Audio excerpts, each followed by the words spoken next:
Have you been told by singing teachers that your tongue is a problem? Have you been instructed to release your tongue tension so that you can finally experience freedom in your singing, except you don't have the first clue about how you go about releasing that tension? Have you ever felt like your tongue has a mind of its own when you're trying to coordinate it or do with it what you've heard people instruct you to do with it? There's a ton of confusion about what you're supposed to do with this large group of brilliant muscles that sit inside your mouth. In fact, I've watched teachers on this very platform deliver quite misleading guidance on how to use your tongue and what kinds of resonance you should be paying attention to. And even looking at this really intricate, crucial part of your vocal tract as something to avoid or how to get rid of or eliminate its natural engagements.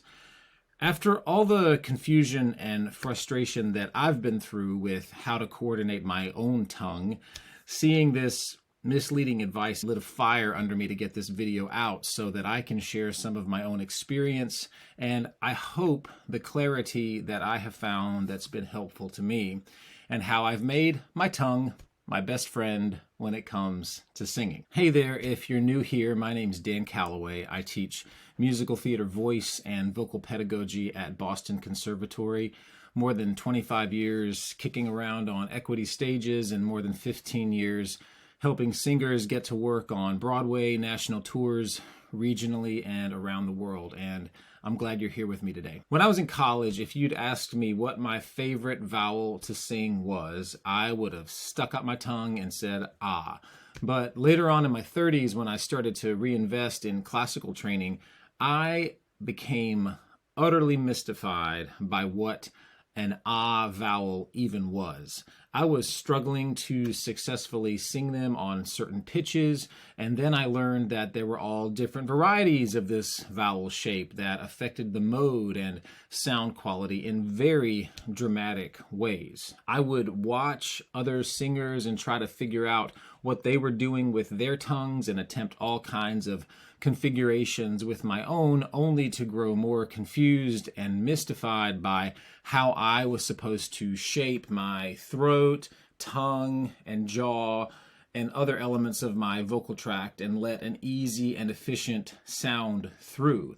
And it really wasn't until I got to do my master's degree and studied vocal pedagogy that I learned the straightforward truths about what creates a vowel and how the location of your tongue makes a huge acoustic and phonatory difference in everything you sing.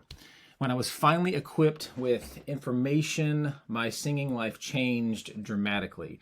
I had clarity and understanding of what configurations helped with which sounds, and I was able to craft and interpret songs with command and confidence, knowing what sort of situations led to different kinds of vocal images. And I was able to craft and interpret songs with command and confidence, knowing what coordinations and relationships led to different kinds of vocal images. Learning how to successfully manage your tongue coordination when you sing is indeed a superpower.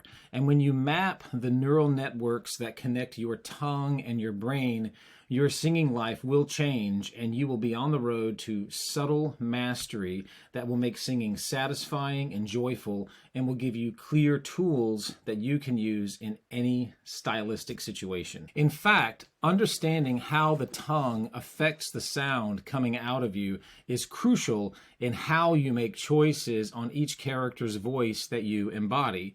Someday you're called upon to play Kermit the Frog, and you will understand that some engagement in the root of the tongue is necessary in order to create that quintessential knurtle. You'll also start to understand how someone's tongue engagement and configuration is caused by their own sense of identity and their way of relating to the world. If I'm a very serious NPR science host, my tongue might want to withdraw up toward my brain where a lot of the energy of my body is focused because I prize my intellect and use it in everyday life to survive and do my job. If I'm trying to exert my alpha male identity in the finance space, I might press my tongue down to hold my larynx in a very low, stable position so that I can exert more sounds of dominance, even though I'm really scared I'll get found out for how terrified I actually am. Or maybe I'm just trying to vibe and be present. Maybe my tongue will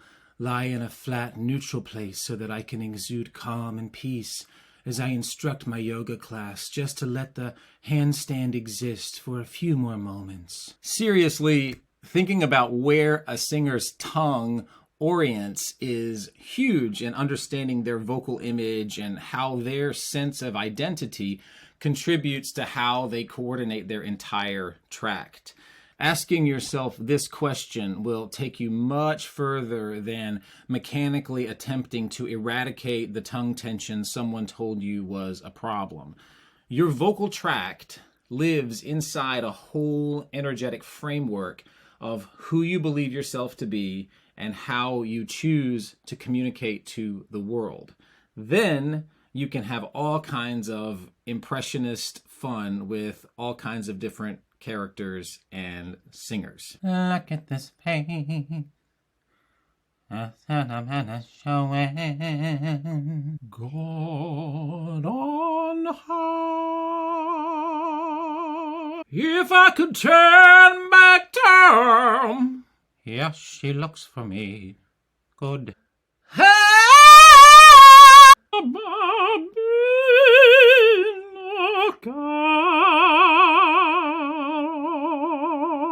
With arms wide open, do the street. So before we get into any practical steps on how you can start to manage and gain facility and command with what your tongue is doing, we need to have a check-in on your relationship with this very crucial member of your vocal tract. You may have been told that your tongue tension is a problem, so you start to view the tension itself as a problem that you need to eliminate or get rid of or eradicate. I find this point of view toward any kind of muscular engagement that inhibits your sound is very counterproductive. This is what I mean. Any muscular engagement that your body is creating that we would call tension is there for a reason. Your mind and your body perceive a story that's going on, and they recruit engagements in order to keep you safe and help you survive. In the case of tongue tension, there are all kinds of things that can be going on. Your tongue sits right over your larynx, and it completes all kinds of different functions for you throughout the day.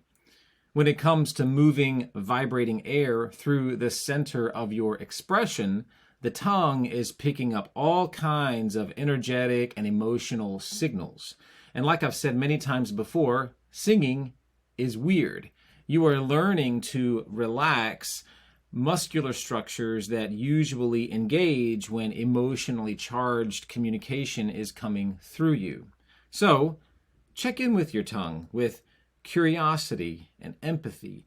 If you're singing a note and you're feeling your tongue want to withdraw back, for instance, what's its purpose in doing that? If you're trying to execute a higher pitch and you find that your tongue is seizing up or not going where you want it to go, what do you think its perception of its job is in that moment? A lot of times when the body senses a surge of emotional communication coming through you, it has all kinds of stories about what it means to express a real emotion. You may have grown up in an environment where expressing emotional truth was not a safe thing. So the body is trying to keep you safe and help you survive by grabbing onto that or not letting that completely through. It's trying to muffle or dampen your emotional expression in order to keep you safe. And when you think about it, what a kind act, right? The tensions in your body are actually conspiring to help you through and keep you from getting hurt. When we sing, we have to start to work with the body and say, oh, I understand. I see what you're trying to do here, and thank you so much.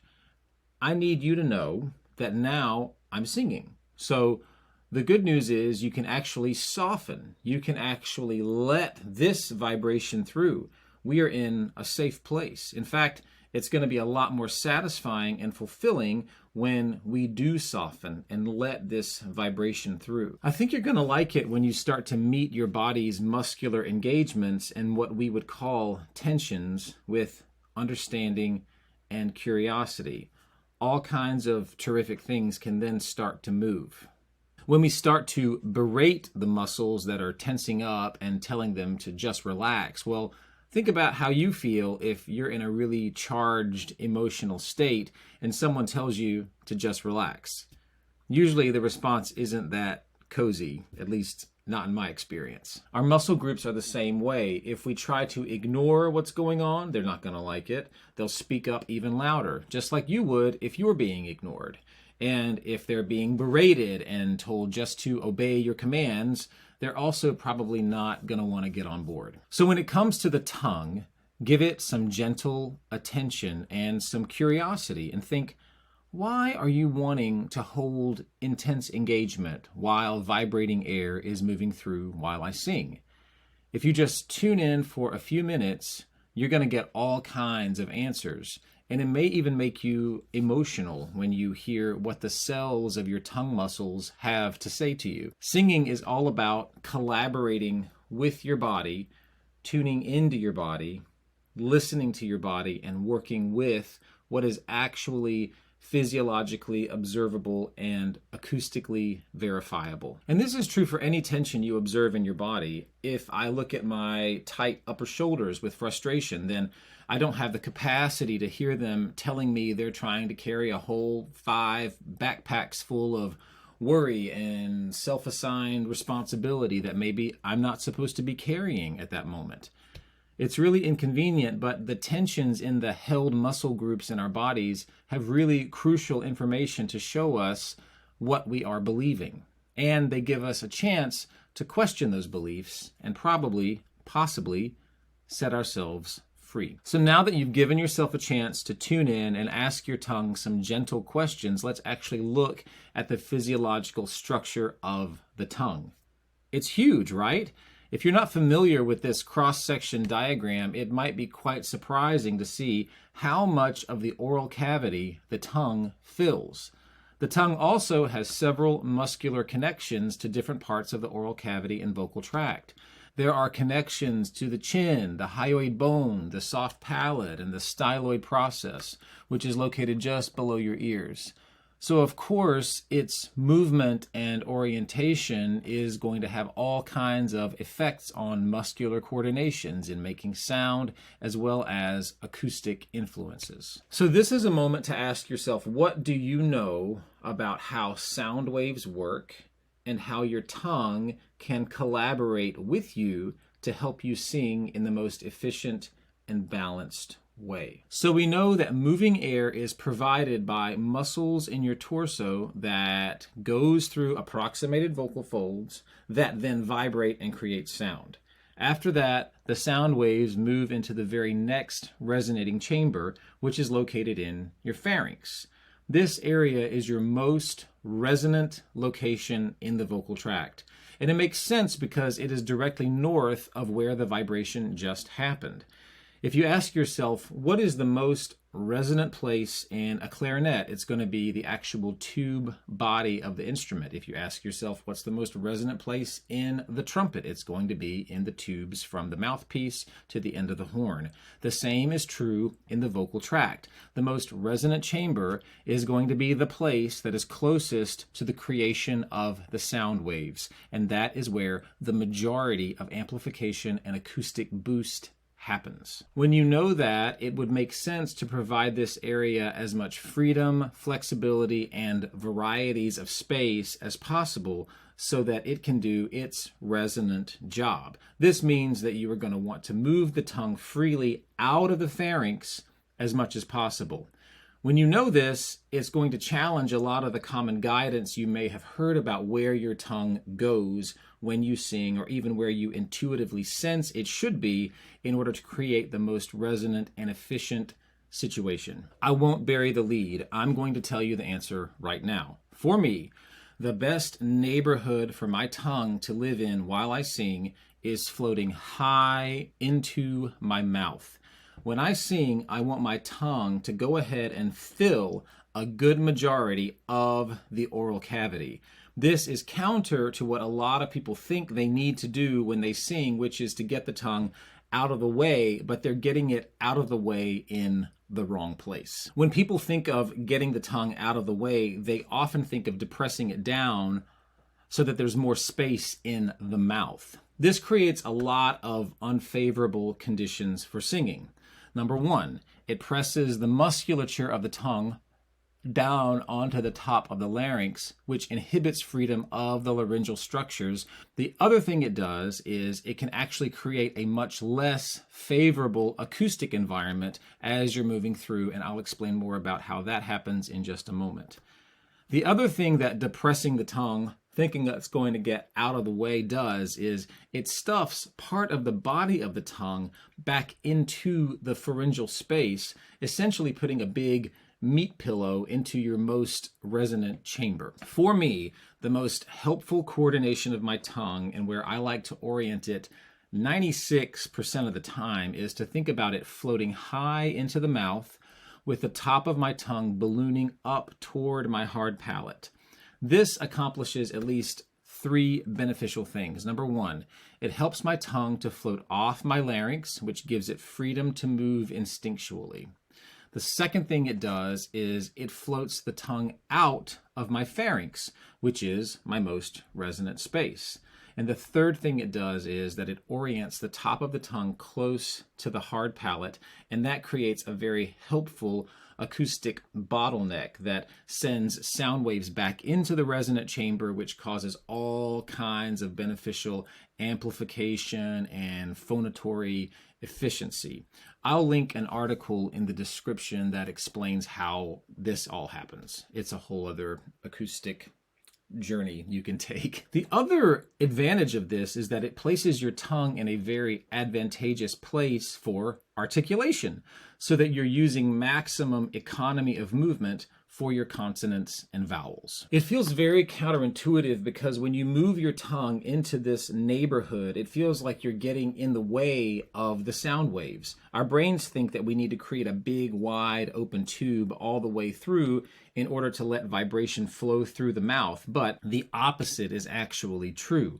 By letting your tongue float into the mouth and out of the pharynx, you're opening up the most efficient place where amplification and sound wave boost happens, and also you're setting up a terrific acoustic environment in the oral cavity to promote even more acoustic and vibrational advantage. So your question now might be, how can you experiment with this and experience the advantages of the neighborhood I'm describing? Well, that is a terrific question because I'm about to explain the process to you now in 3 very straightforward steps. We're actually going to jump right into articulation so you can see how this works immediately before I ask you to do any silly dignity-reducing, tongue-loosening exercises. In my experience for vowels, the best location for my tongue is for the apex or tip of my tongue to just gently touch my bottom front teeth. So let your tongue rest right here and make sure that your masseter muscles, your chewing muscles, get to be nice and soft, and just let your vowels flow through this space very gently as you keep the tip of your tongue gently connected to your bottom front teeth. I, O, I, O. And then you can repeat that and you can add scales. I-O, I-O. You can add all kinds of simple melody to that just to see how nice and easy it is to let the tongue rest in that position and how little movement it takes to create a vowel with your tongue in that place. Mike Ruckles, who teaches everybody in New York City, has a wonderful description of this. I love it. He calls it puddled forward. He likes to describe the tongue as being puddled forward, and I love that image. It helps the tongue just to let itself bloop right to the front, and you don't have to muscularly put anything into it necessarily. I also like to smush my face up like this to prove to myself that the vowel is essentially The vowel is essentially happening because of the relationship of the tongue to the hard palate and nothing else. Of course, we can create all kinds of other different variations by the way we shape our lips and cheeks and other parts of the vocal tract. But the essential event of how a vowel happens is where the dorsum of the tongue relates to the hard palate. And when you know that information, then acoustic vowels become very clear, and you can use them and leverage them in all kinds of modes and all kinds of styles. Now, if you're having a hard time letting your tongue rest forward, you can take it one step further and just let your tongue lay out over your bottom lip like this. And you can then let the vowels come to this space. And so you can say, I-O,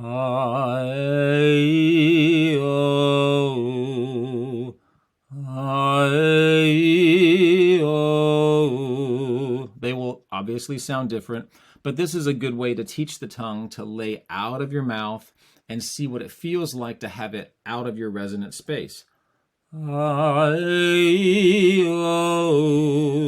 etc. This feeling is going to give you a neutral home base where the tongue can live for all vowels. And I'm not saying that your tongue has to always be contacting your bottom front teeth to sing a vowel, but I do find that for me, it is the most efficient and relaxed place for my tongue to be when singing a vowel. Now, step 2. If you struggle with the tongue wanting to grab or bowl back or bear down, then there are lots of things that you can do to soften these muscular engagements. One rule that is important to remember in all singing and all of life is that in order to alleviate tension, you can add movement. Anything that's wanting to tense up on you can be resolved when you add some movement and flow to it. So in the case of your tongue, all kinds of silly shenanigans are available for you to play with and to utilize to help you relieve unwanted tensions that are inhibiting the free flow of your sound and expression. Here are just a few ways. Number 1 is called the tongue swish. I learned this from my teacher in Los Angeles, Renee Souza. You basically just swish the tip of your tongue behind your front teeth as you sing your phrases. So you could use the same vowel series that we used and just add a scale, and then just swish your tongue while you use that progression. So, let's move your tongue back and forth.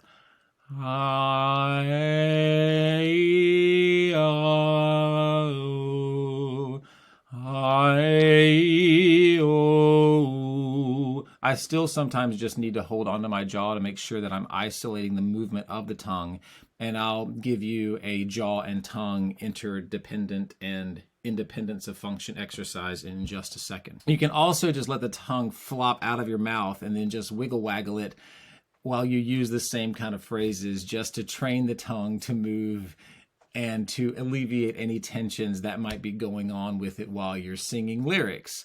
And you can use the same vowels. You can make up your own melodic progression.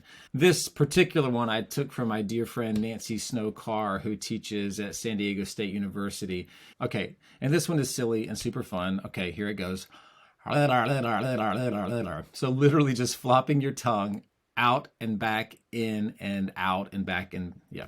So literally just flopping your tongue out and back in. I mean, you could take a... I can't even... It's so silly.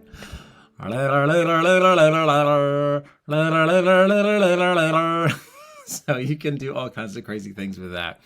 And near the end, I'll give you another funny exercise I made up because of something Nancy did that helps you understand where your resonance actually is in your body and how subtly the tongue can move for efficient articulation. Yep. Another exercise my teacher in Los Angeles, Renee, taught me was a simple bite the tongue exercise where you stick out your tongue while you inhale and then you bite it and then hum through your nose. So it's like this.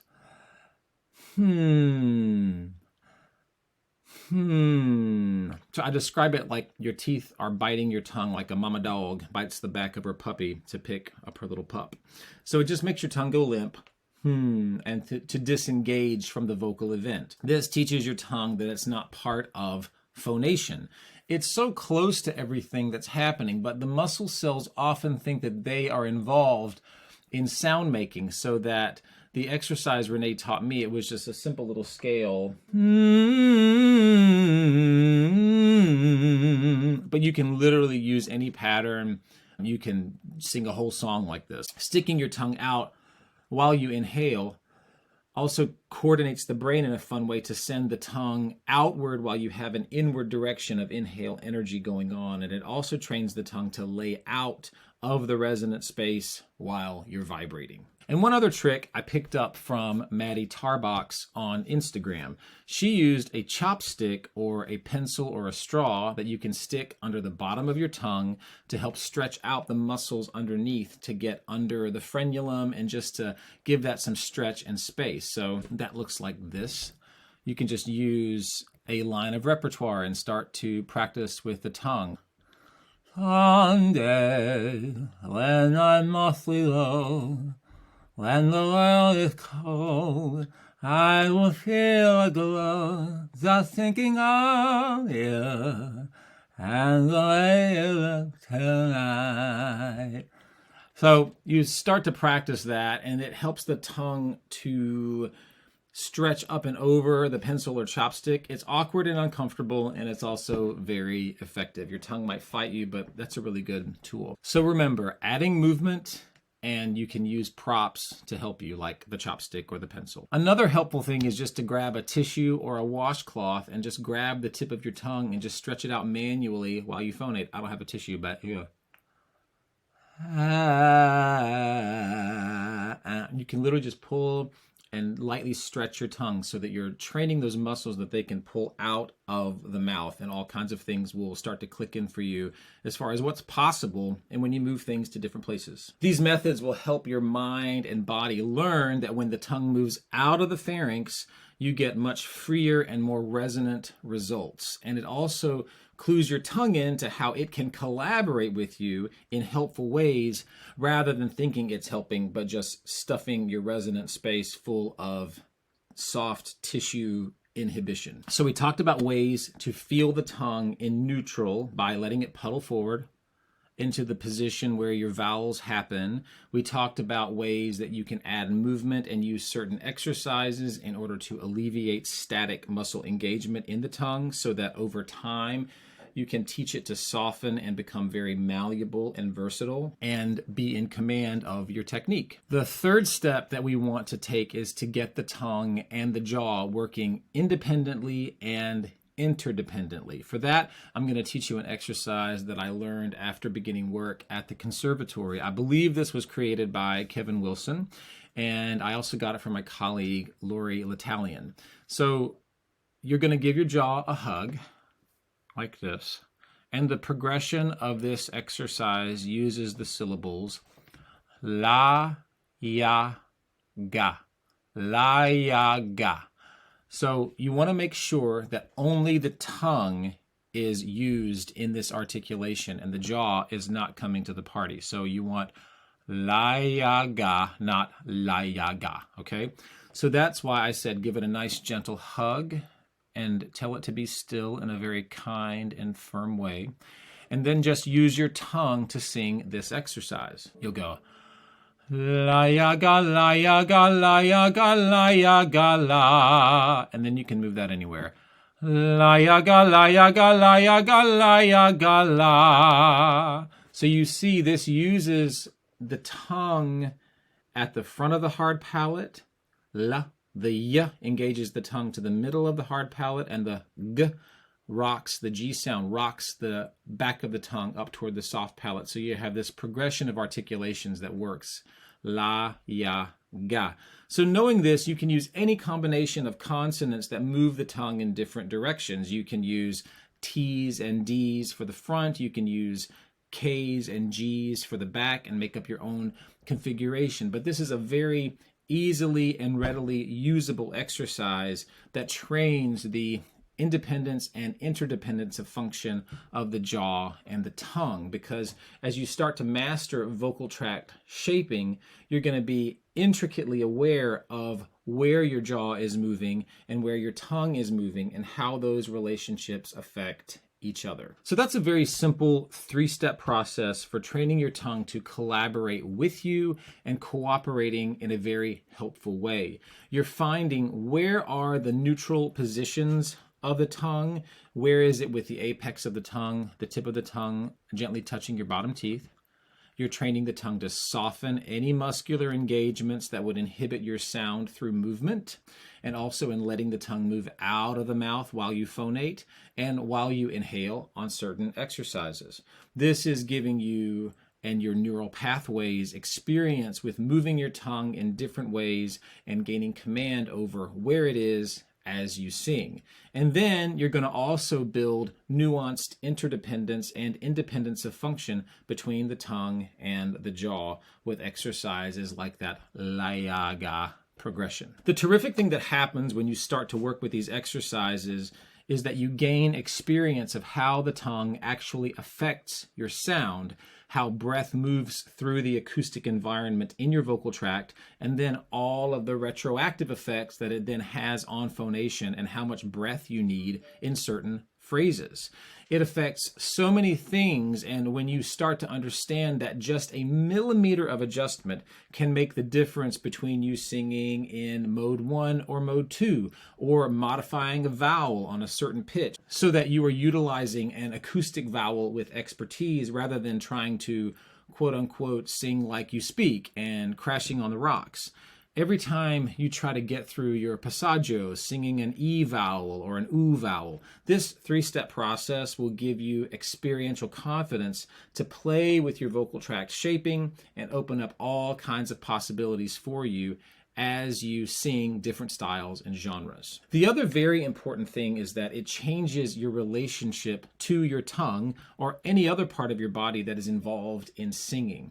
Any other place that might be an area where a lot of muscle engagement wants to contribute or help that we might otherwise identify as tension. It makes you look at these engagements in a different way and to seek them out with curiosity and a desire to understand rather than frustration and thinking if only you could eradicate this problem, you'd be fine. So these tensions actually have important information for us. And if we just take a moment to ask them what they are about and what they are trying to do, we can then meet them with understanding. And when we do understand, I think it will be even filled with gratitude at the job they've been trying to do for us, these tensions. They will also be relieved to know that they can take on a much more meaningful and joy-filled role in the singing collaboration when they don't have to hold on for dear life anymore. Oh, and before I forget, I was going to show you that other exercise that my friend Nancy inspired. I call this bad ventriloquist. So this comes from my friend Nancy having this little trick she did where she would say, "Let me out of here," with her lips closed. So let's see if I can do it again. I don't know. She does it really well. "Let me out of here." I can barely do it, but Nancy is really the master. I should interview her so she could do all her tricks for you. But this is a terrific way to prove to yourself where resonance really happens and how delicate and gentle articulation can be. So you can take a phrase of any musical theater song or any song you like and just put your teeth gently over your bottom lip so that there is room inside your oral cavity for the tongue to move. And then you can sing a phrase and act like a bad ventriloquist. So I should probably do what? Is it from Chicago? Where'd you come from? Mississippi. Yeah, anyway, that's all I've got, Mississippi. Or, I mean, let's take The Way You Look Tonight. Sunday, when I'm awfully low, when the world is cold. So that's a fun way to play with that exercise. It shows you that your resonance lives mostly in your pharynx and that you don't need a lot of space for gentle and efficient articulation. And where is your tongue? For most of that, it's in your oral cavity out of the way of your resonance. So that's the secret, really. You've now learned about your tongue's superpowers and truly life-changing knowledge about your lingual possibilities. You've looked at how you can assess tensions and muscular engagements with curiosity and compassion and work with them as you balance and train more efficiency into your singing. You've learned 3 simple steps to find neutral, to help the tongue release out, and to train independence of function between the tongue and the jaw. And you've given yourself the tools you need to start to experiment with how adjustments in your vocal tract have very profound effects on registration, sound color, vocal efficiency, breath management, and really every aspect of singing. Like I said, just a millimeter or 2 of variation and where your tongue is can make a huge difference. If this video raised any questions for you about how the tongue affects your singing, drop your question in the comments. I will answer your questions as well as I can there, and if I can't answer them in the comments, I will just make another video that can illuminate any confusion that you may have on this topic. Now that you're equipped with this information about where the tongue is and how it affects airflow, sound color, and all of that, you'll be interested to learn more about how your vocal tract shape specifically affects registration, whether you're in mode 1, mode 2, if you're struggling with cracks or breaks where you don't want them in the voice. Check out this video on how to choose when your voice cracks or doesn't in musical theater. This touches a lot on some of the things we were talking about in this video about certain vowels and definitely where your tongue is in the vocal tract and how that affects what mode you'll be singing in chest voice mode 1 or head voice mode 2. Most importantly, please remember that there is only one you, and somebody needs to hear the story that only you can sing. Love much. Now go sing.